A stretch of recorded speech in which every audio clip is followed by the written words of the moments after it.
Now we're going to start the loaf of bread, or loaves of bread, because I always do two at once. This first process, this first step is really pretty much identical to feeding and making the starter, but I will just go through it anyway here. Got my bowl, I have my 100 and this was I think 100 and about 90 grams of starter. I'm just going to weigh an empty bowl because I don't exactly remember what it was. It's been about an hour or two since I pulled this off. So I'm going to take the same bowl empty, I'm going to weigh that, I'm going to tare that, and then this is showing about 185 grams. So I would normally put the big bowl on there, but that blocks the view a little too much. So 185 grams.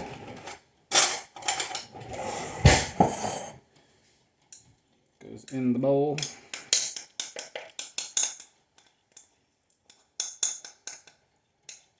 I feed mine the exact same way every time, so it's really pretty consistently between like 175 to 190 grams, something like that, every time.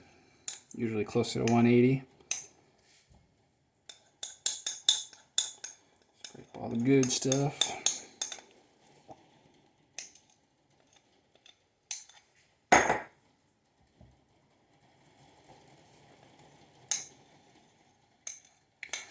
The only difference in what we're doing in this step versus a normal weekly feeding is I'll be adding salt right now.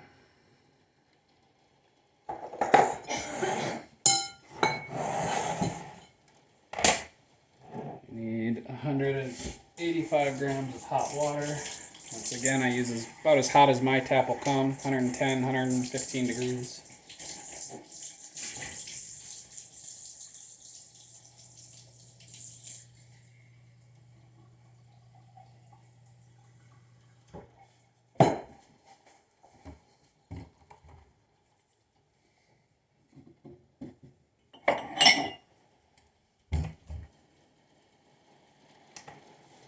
Any empty container, you can put your bowl right on here. That's how I would normally do it, but just to make it a little easier to see, I'm just going to weigh 185 grams, not grains, grams of hot water.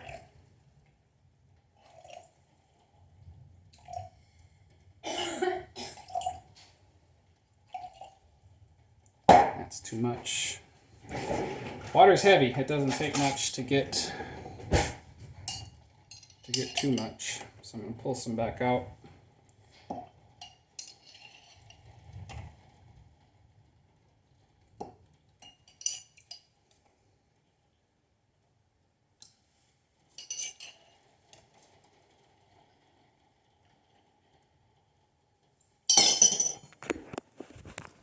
Yeah, 185.3, good. That goes in, starter. And I am also going to weigh out the salt.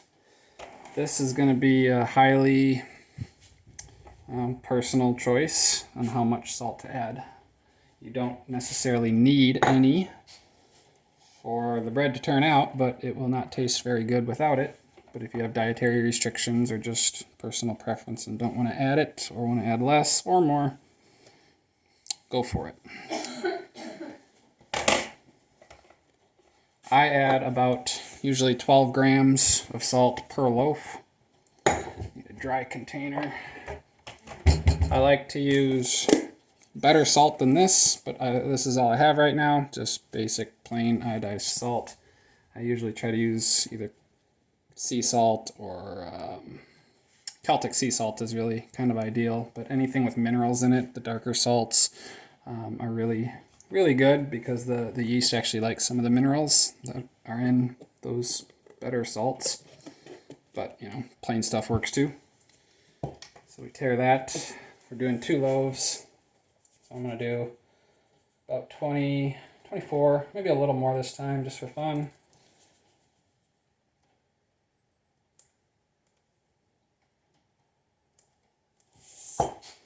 Close enough. I'm going to go with 26 and a half. Be about 13 grams per loaf. That goes in. And we'll mix this all together, just like we did the starter. Get it completely mixed together. A fork works better.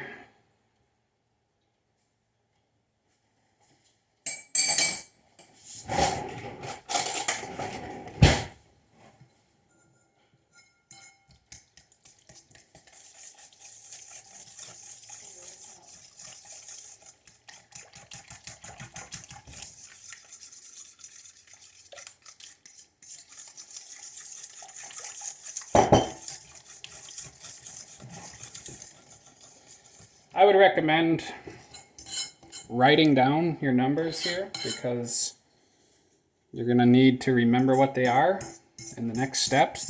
We're going to make this starter and it's going to sit for a few hours to rise at room temperature. And then how much is in here matters because this is where sourdough gets a little bit nerdy and mathy, and you will need to record or at least remember exactly how much weight of each ingredient you have in here. I never do this with measuring cups or measuring spoons. They're far too inaccurate to have consistent results. You can do it. Plenty of people do, I'm sure. I don't do it. I don't bake with measuring cups anymore, if at all possible at least. Weight is always going to be consistent because different humidity levels, temperature levels, things like that can fluctuate the volume of your ingredients and throw it off. So weight will always be consistent. So we got that mixed together. Now we're going to add 185 grams of flour. I'm going to use the same rye flour. You can use, this is a good time to mix in other flours if you want, wheat or all-purpose bread, spelts, whatever. They will all impart different flavor and character and consistency to the bread. I prefer to just use rye. It's just my favorite. So tear that, 185 grams.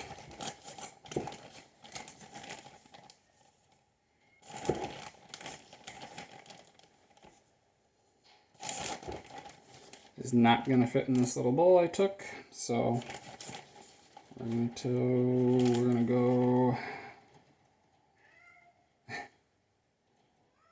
Kitty's mad at me. Wants tension. I'm going to go with 115.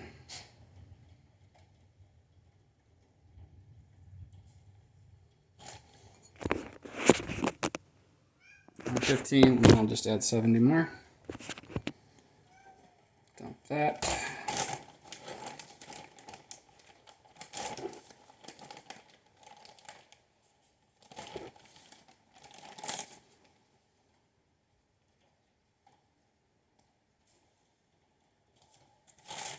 Once again, I'm using the Great River Organic Rye. I buy a 50-pound bag of it.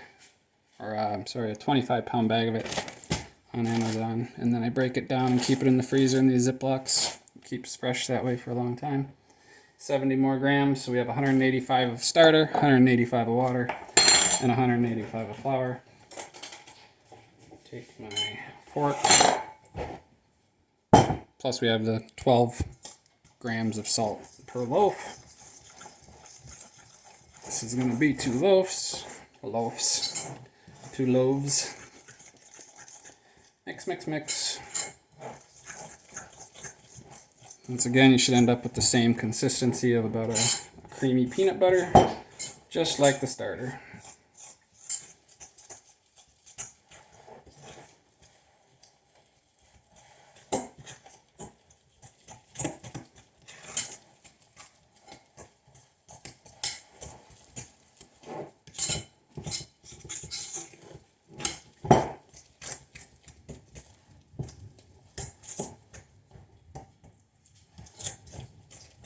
Good and mixed, make sure there's no pockets of dry flour, pockets of water, pockets of starter.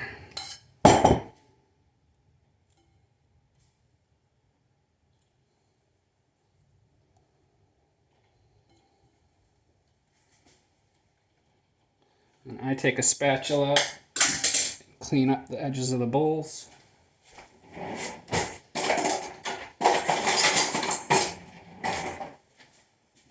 Just a small flexible tipped one here. And clean the side of the bowl off just to make my life easier. Rye flour doesn't really have much, if any, gluten. I'm not positive if it's completely void of it, but it does not have much, so you don't get a lot of stretch and strength in the bread or the dough from just rye flour. But rye flour, once it is wet and allowed to dry, basically becomes like cement. It is extremely hard and extremely difficult to clean and just a general pain. So I always try to keep the bowl and my utensils as clean as possible going along. Just makes my life easier in the long run. And once again, I'm smoothing this off to avoid any cracks. That's just to keep air from getting at it and so I can enjoy looking at it. I don't know if it really does anything, but it's what I do. I know it helps a little bit with recognizing when it's about doubled in size. So we just have it into a nice little patty like that. Bottom of the bowl. And now I'm going to let this sit. This is another point where you can get really sciencey and nerdy and go down several deep rabbit holes with temperature. Temperature is a huge factor in how long this is going to take to rise and to be ready. Any yeast propagating in general is extremely dependent on temperature. I try to keep my house, when I'm doing this, in the mid-70s, 75 ideally, and sometimes warmer. I have a fire going in the living room right now. I'm going to cover it with plastic wrap.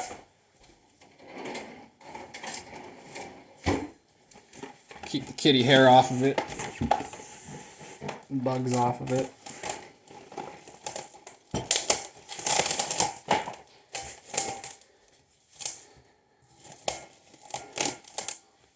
Just a variance of just a few degrees in temperature can fluctuate the amount of time needed a lot. I would guess around 75. I have a chart somewhere I could dig out that breaks down how long this takes for every given temperature between like 60 and 90 or something. And it's really surprising how sharp that curve is. Once you get above around 70 or 75 degrees, it takes way less time for each degree you go up. It's pretty significant. At around 75 degrees, I would normally let this go for probably 5 hours, maybe 6 hours. If I bump that up to 80 degrees, it'll probably be ready in half that time. If I drop it down to 65 degrees, it could go all day. You could go 24 hours probably. I'm gonna try and get it a little warm today because I want to kind of move through this, but you don't have to. If time is not a concern, take your time, because really longer is better. It'll develop more interesting flavors. I have the fire going, so I'm going to set this in front of the fire where it'll be in the mid 70s or 80s, or probably close to 80 before long, because I'm going to roast this house today just for fun. So set it here.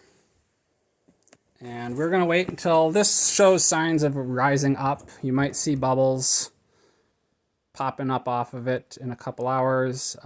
You may not, but you should see it rising up. and then we'll move on to the next step.